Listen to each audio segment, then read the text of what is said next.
CAPF अधिकारियों के साथ अन्याय। संदीप मिश्रा की कहानी। यह कहानी एक ऐसे सैनिक से शुरू होती है जिसने देश के लिए सब कुछ दे दिया और बदले में आज भी इंतजार कर रहा है अपने हक का। साल 2000, असम के घने जंगल। ऑपरेशन राइनो के दौरान एक भीषण मुठभेड़ चल रही थी। सामने उग्रवादी थे और उनका डटकर मुकाबला कर रहे थे बीएसएफ के अधिकारी संदीप मिश्रा। गोलियों की बौछार के बीच उन्होंने पीछे हटना नहीं चुना। इस मुठभेड़ में उन्हें कई गोलियां लगीं और उन्होंने अपनी आंखों की रोशनी खो दी। लेकिन जो नहीं खोया वह था उनका साहस, उनका जज्बा, उनका देश के प्रति समर्पण।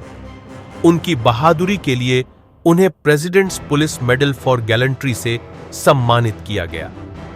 डीजी, एडीजी और आईजी कमांडेशन रोल्स भी उन्हें मिले।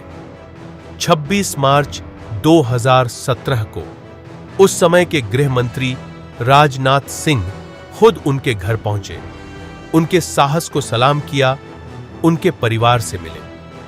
यह सम्मान पूरे देश की ओर से था। लेकिन कहानी यहीं एक सवाल छोड़ देती है। इतना सब कुछ देने के बाद भी क्या उन्हें उनका हक मिला? आज की हकीकत यह है कि संदीप मिश्रा अब भी असिस्टेंट कमांडेंट के पद पर है। वे टेकनपुर स्थित बीएसएफ अकादमी में जवानों को कंप्यूटर सिखा रहे हैं, देश सेवा का नया रास्ता चुन चुके हैं। लेकिन प्रमोशन अब भी उनका इंतजार कर रहा है। और यही कहानी सिर्फ उनकी नहीं, बल्कि हजारों सीएपीएफ अधिकारियों की बन चुकी है। भारत के central armed police forces, BSF, CRPF, ITBP, CISF और एसएसबी देश की आंतरिक और सीमा की सुरक्षा की रीढ़ है। यही अधिकारी सीमाओं पर, जंगलों में, नक्सल प्रभावित इलाकों में अपनी जान जोखिम में डालते हैं। लेकिन जब बात उनके करियर की आती है तो तस्वीर चौंकाने वाली है। एक असिस्टेंट कमांडेंट को डिप्टी कमांडेंट बनने में 15 साल तक का समय लग जाता है और कमांडेंट बनने में 30 से 35 साल। यह सिर्फ देरी नहीं, बल्कि एक ऐसी व्यवस्था है जहां आगे बढ़ने के रास्ते पहले से सीमित कर दिए गए हैं।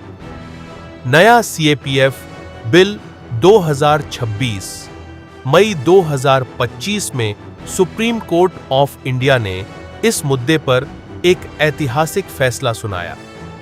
अदालत ने सीएपीएफ कैडर ऑफिसर्स को अनऑर्गेनाइज्ड ग्रुप ए सर्विस यानी OGAS का दर्जा दिया और सरकार को निर्देश दिया कि आईपीएस अधिकारियों की डेपुटेशन को कम किया जाए ताकि सीएपीएफ के अपने अधिकारियों को भी नेतृत्व का अवसर मिल सके। यह फैसला उम्मीद लेकर आया, एक नई शुरुआत की उम्मीद।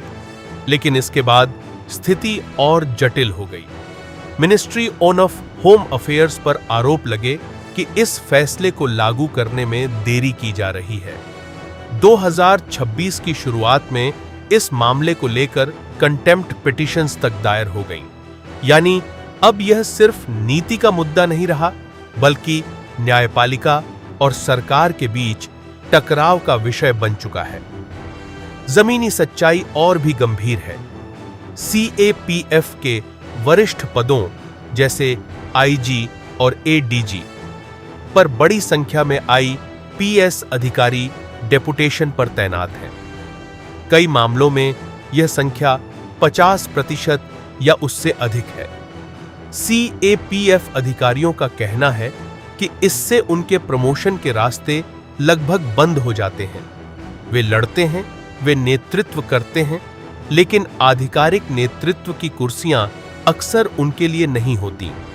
इसी बीच सीएपीएफ बिल 2026 ने इस बहस को और तेज कर दिया है। इस प्रस्ताव के अनुसार आईजी रैंक के 50%, एडीजी के 67% और डीजी के 100% पद आईपीएस अधिकारियों के लिए आरक्षित रखने की बात कही गई है।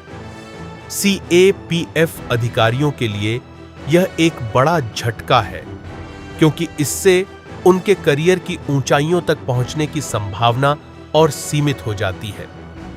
यहां एक और कड़वी सच्चाई सामने आती है। सीआरपीएफ, बीएसएफ, आईटीबीपी जैसे बलों में हजारों जवान और अधिकारी देश के लिए शहीद हुए हैं, लेकिन इन ऑपरेशनों में आईपीएस अधिकारियों की शहादत का आंकड़ा लगभग 0 है।